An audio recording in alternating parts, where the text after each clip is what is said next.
will ask President Netanyahu to put on the table the proofs and the evidence that there is a control and command center for the Palestinian resistance in Shifa Hospital.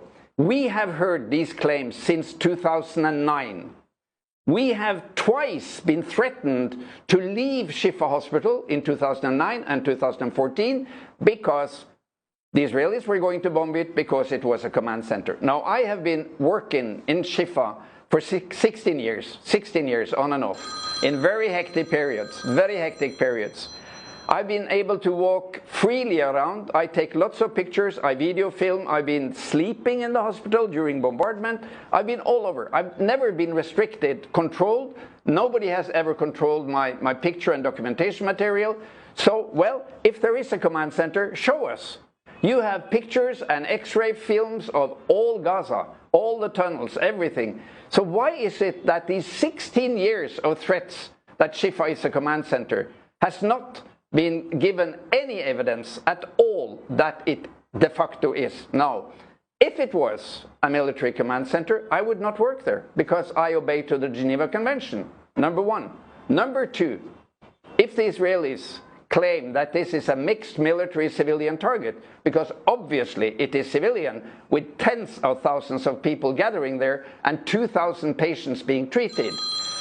If it is a mixed military-civilian target, the civilian precautions take priority over the military. So in accordance with the Geneva Convention, you can't bomb hospitals unless they have very clear military functions.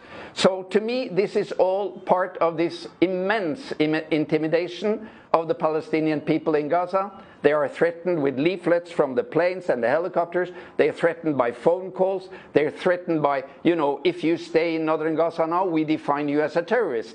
What is this? 2023, 2.5 million, 2.2 million people, civilian, unarmed people being killed.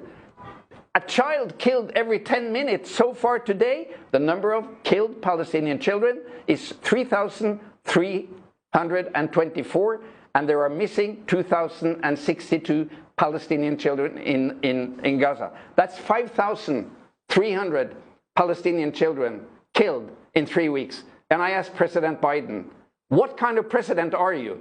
And the vice president, do you have children? Do you accept that this is a war? Do you accept that your supported Israeli army is killing by the thousands children? For heaven's sake, let's have a ceasefire. Let's lift the siege of Gaza. Let's let in supplies and international teams to work. My colleagues are overburdened. They have worked night and day for 3 weeks now. This has to stop. I don't need to use the word genocide. It's enough to say mass murder of civilians. It has